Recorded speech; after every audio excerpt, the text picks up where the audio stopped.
it really feels as though traditional institutional power structures still run apart from or in parallel to or sometimes at odds with leaders, especially leaders of color. So, what we often find is there's very top down strategies from civic leaders who believe they have a way to quote unquote fix what's happening in communities. And sometimes they have an area of expertise around business where they might know a thing or two, but more often than not, the strategies are pretty disconnected.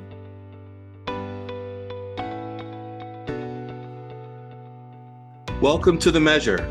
I'm your host and moderator, Leon Andrews, President and CEO of Equal Measure. Equal Measure partners with foundations, nonprofits, and government organizations to apply new ways of thinking and learning to advance social change. On The Measure, we host conversations about centering racial equity and how to design, implement, evaluate, and communicate efforts to transform inequitable systems. Today, we are honored to be joined by Chantel Rush Tebbe. Chantel is a managing director of the American Cities program at the Kresge Foundation. She also is a board member at Equal Measure. Welcome, Chantel. Hi, Leon. It's nice to be here. It's great to have you.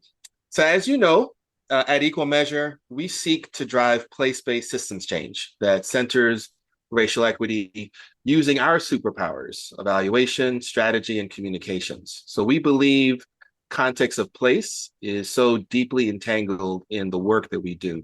So I'd like to start there, if you don't mind, with a more personal question about how you think about the context of place in your own journey. Like, how has your experiences of place helped shape your personal story? One of my grandfathers was born in the Rust Belt near Youngstown, Ohio. And my other grandfather was born in the Deep South near Starkville, Mississippi. And both of them in the 50s and 60s decided that they would move to California for different reasons. And in California, they had completely different economic opportunities, were able to purchase houses that appreciated in value in a way that was completely different from their family members that stayed in the South and stayed in the Rust Belt. And so every day I think about the fact that in our work, we talk about how people where they're born, where they live, their zip code can create completely different experiences and different lives. And it's something that I think about because it's something that's very true in our family. But my family's experience of place has always been very much colored by race. My grandfather, where he grew up in the Deep South, he would tell me stories of, as a child, like walking home from school or different places and needing to hide in the drainage ditch by the side of the road if a car was coming by because he wasn't sure who it was and he didn't want to get in any trouble.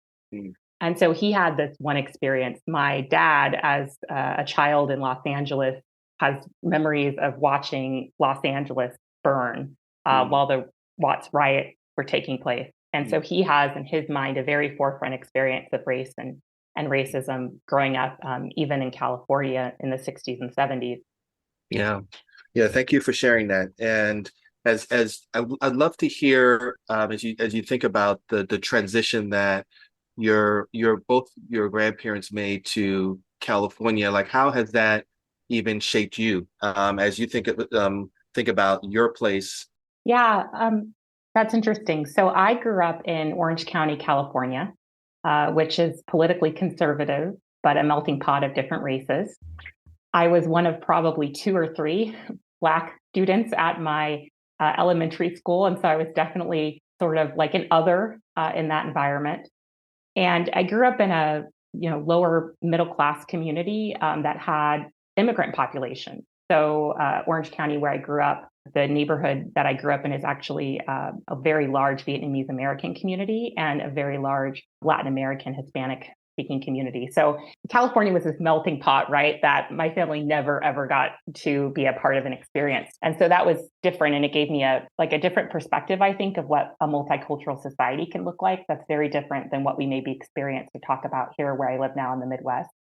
And then for me, the racism I experienced was very different, right? Southern California, Orange County racism looks more like, oh, well, you probably just got into Stanford because you're Black.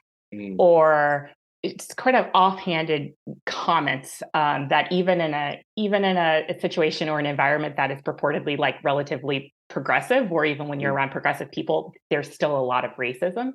it's a different racist experience, but it's deeply exists, and I see it in my work and everywhere that I go today. As you talk about your work, you still spend a lot of time in place, right? It's your experience at the Kresge Foundation. It's deep and it's place-based work in American cities and in communities of color. The history and context require us understanding the racism that you were naming and other narratives of kind of intentional policies, practices, and procedures that disadvantage so many communities of color. So I'd love to hear how power dynamics, how that exists in communities today that impact your work. Curious kind of how that gets named, and in particular, kind of what still needs to shift for these communities to thrive. Well, in so many of the communities that we work in at Kresge, it really feels as though traditional institutional power structures still run apart from, or in parallel to, or sometimes at odds with leaders, especially leaders of color that are working in deep proximity to community. So, what we often find is there's very top down strategies from civic leaders who believe they have a way to quote unquote fix what's happening in communities. And sometimes they have an area of expertise around business where they might know a thing or two. But more often than not, the strategies are pretty disconnected from the judgment and the wisdom of local communities. So, you can take a few different tacks, right? You can invest your time and money in leaders of color who are proximate to community issues, who are very focused on addressing systems of oppression, or you can try to shift and work from the top and try to get folks who are traditional power brokers to understand that their work is not going to be effective if they're not working in partnership with people who are closer to community. And so we've taken the approach of doing both, simply because we think, well, this stuff's pretty urgent. And we don't know that people in the communities that we serve necessarily, right, would like to wait for the power structure today to be completely dismantled for them to have better results in their block or in their neighborhood.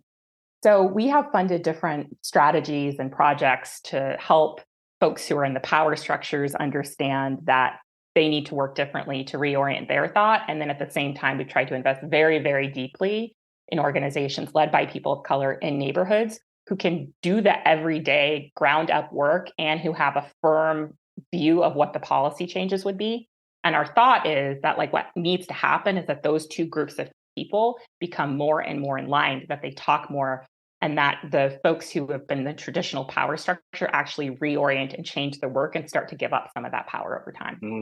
Mm-hmm. I'm curious where you are investing both in the leaders of color and also working from the top. Maybe there's still a lot more work to be done. And so I'm mindful that maybe you're naming that that's the challenge that's in front of you, but you're in a position where you're bringing folks to the table. So I'm curious about where you've seen some opportunities where it's laying some good ground for shifting power. Yeah, I think the Federal Reserve Bank's Working Cities Challenge was a very interesting attempt at this. The Federal Reserve Bank of Boston was trying to figure out how can leaders and communities make a difference. And they basically determined, looking at years and years of newspapers, it was like people had to have a clear goal and they needed to act on those goals. And I mean, the idea with Working Cities Challenge was that there was going to be a civic table, it was going to make change. But what they did was they said, okay, each initiative team is going to get technical assistance and they're going to work with different coaching organizations. Now, that can sound really silly, but in the case of Working Cities Challenge, what they did is they trained people in like, here's what community engagement looks like. Here's what authentic community engagement looks like. Here's what it looks like when it's artificial. How do you recognize race and race equity? How can you think about whether or not you're actually contributing to systems change? And so, you don't want to spend all of your time and efforts providing training wheels to folks who maybe don't get it. But when you have a group of civic leaders who want to have a goal, their heart is in the right place. What are the tools that you can provide to help them have that analysis? And then how do you ensure that you select groups and organizations that are working with people who are actually tied to what's happening in communities?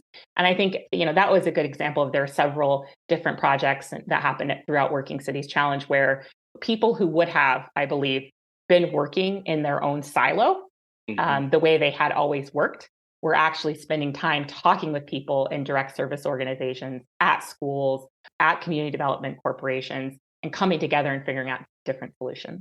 Yeah, and you're putting your finger on the both the challenge and the opportunity. The change takes time, but it does require to center the voices of community. I'm curious how you hold that. How do you think about that, the importance of centering community voice? And if you have examples of maybe one or two where you've seen community-driven solutions or innovations that help create thriving, healthy communities for communities of color. I would suggest that truly revelatory community building doesn't actually happen with one solution or one innovation. I mean, I think there's never, ever, almost never a silver bullet. Rather, they're like a series of actions. And some examples we've seen are that there is a lot of strength in creating civic engagement, social cohesion, community advocacy, getting people together to actually identify and talk about what they want to change in their neighborhoods. I think a lot of people in social change work sort of write off projects or programs. They think, oh, that's atomistic. It's not really doing anything significant or from a systems perspective. But one of the things we've seen is that projects can generate community momentum. They can create change. They can build a sense of sovereignty that, hey, we're going to do something here and it's going to make a difference. And that can power a community through to a next step and a next action. One example is in New Orleans, the Ashe Cultural Center. So that is an amazing cultural organization along a historic corridor in New Orleans, Oretha Castle Haley Boulevard, a really important civil rights icon. And they not only have claimed and built their center on Oretha Castle Haley Boulevard, but they recently, years ago, opened a 200-seat theater, 10,000 square feet performance art center. And that's not just about the building, right? It's about claiming that we're going to actually preserve and celebrate the African diaspora in this neighborhood. So there's no one example of something that's been done completely. You could probably pull some out of your hat, but I think it's more important to understand the small steps and the pieces of hard work that generate momentum that can add up. Yeah, I really do appreciate you acknowledging that there isn't a silver bullet when we talk about place-based work, systems change work, but also acknowledging that as you do the work, there is this tendency of people looking for an answer around place-based systems change work that is not tied to programming, because there's a sense that we got to really think about how do we change systems and what's the work that needs to happen to really change the systems, and one program alone is not going to really get us there. And our organization, Equal Measure, we've been taking that this framework, racial equity, through the Racial Equity Institute, their groundwater framework, that has helped us really acknowledge the differences as we think about the work. They use the metaphor of the lake where the fish are not thriving to think about different levels of change. There's kind of the fish, the lake, and then the groundwater. What is the work we need to do together? Because as I listen to you, you're very much in that space where you're looking at programs, you're looking at the fish level, you're thinking about how the fish level is tied to the lake and how the lake where the systems are, and you're thinking about the groundwater and how the groundwater is tied to some of the root causes that are tied to those systems that have history and narrative. So it feels like you're sitting at the intersections of the entire ecosystem. So I'm curious how you think about that fish, lake, groundwater in your work as you think about investing across sectors and different disciplines.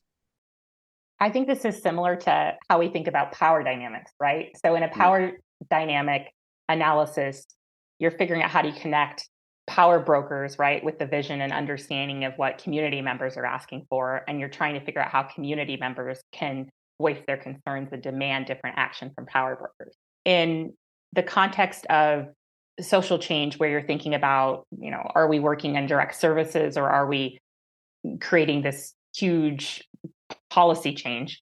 It's really easy to look down on organizations that are doing direct services. We hear all the time in the philanthropic field, oh, well, they're serving 25 people, but what difference is that going to make? And we just fundamentally don't believe that. We really see all of these systems working together in concert. I was talking to a colleague yesterday, and she was reminding me of a group in the Central Valley in California called Cultiva la Salud. And they both do local work around food access, but they also advocate for policies and investments to promote health and well-being for disadvantaged communities. And they're best positioned to do that because they're actually interfacing with and understand those challenges. And they've actually had a lot of success. There was a recent bill that passed in California that is seeking to make it easier for food vendors and street vendors who don't have traditional restaurants or establishments that you would be able to finance, right, if you had access to capital. That makes it easier for people with smaller establishments to do business. And that's actually a big change in terms of who's involved in economic inclusion. But it starts with, and it comes from an organization that's really rooted in the ground. Yeah, I love that. I love that. And I'm curious if, as you're talking about the role that an organization can play to impact systems change. I'm not sure if you recall that, but I remember there was one example that we were talking about that I was curious if you might recall which organization that was. Yes, we were discussing sustainability in the Jefferson Chalmers neighborhood of Detroit. So when it comes to climate change and flooding, it's very easy to think that, oh, that has to happen. Everybody has to think about this from a global, federal level, and only government can make a difference. And part of that is true. But how does government know exactly what to do in a way that's going to make a difference on the ground in community? There is an organization on the east side of Detroit, Jefferson East, and they do traditional community development work for neighborhood residents, access to programming services, small business, real estate. And they have become an organization that understands when flooding happens in Jefferson Chalmers, how residents receive the support they need. Well, that doesn't just stand alone. The University of Michigan has actually created a sustainability clinic in Detroit, and they seek to have people figure out what are the policies and solutions and actions that need to happen in Detroit to remove some of that threat of flooding from the Jefferson Chalmers neighborhood. And it's from organizations like the University of Michigan that ideas can be pushed up to different levels. Yeah, I think it's so helpful, I think, for people to understand how this work is not done in silo. When you're able to do that effectively is when we're really, really getting to the kind of systems transformation that we're talking about. So really appreciate those examples that allow us to able to hear that.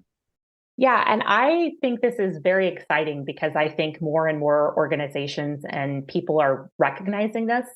We've received many calls from the federal government over the years from different government agencies who are like, hey, we're trying to make these policies, we're trying to put together these grant programs.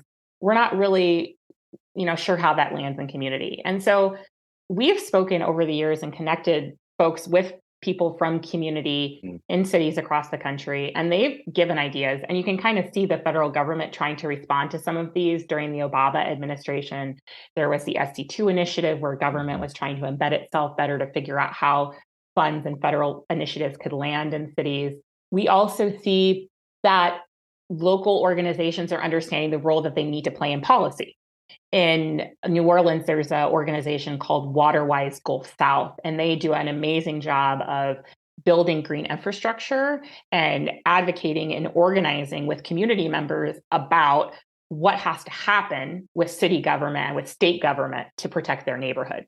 So you could look at that and think, oh, it's a individual fish exercise, putting a rain barrel in. But no, it's actually like generating an entire movement of people across the city, especially marginalized people of color who know about this and who are asking for something to happen differently. And when you pair that with legal experts and state level advocacy organizations, you can really start to get somewhere powerful. Love that. And as I think about the synergies of the ecosystem, many times people doing this work, could have this feeling of it feeling overwhelming because, change takes time. And so I'd like to end with a question that what gives you hope as you continue to navigate this work? And so I'd love to hear what gives you hope. So a few months ago, I would have told you it was my own story. And, the story of my grandparents and the fact that my white mother could not have married my Black father just as early as 1967, right? Mm-hmm. I would tell you, oh my gosh, so much has changed since 1967. But then you have things happening like the recent court decision where, no more affirmative action in schools. And people like me who got to go to Stanford, right? Will everybody have that access going forward? So it doesn't really feel that great in this moment. But I just go back to the folks that I get to work with and meet every day in my job, and in Detroit, Auntie Na's house, and the work that she does to provide a place of support for kids that are frankly kind of left out in the field and are not supported by traditional nonprofit social services.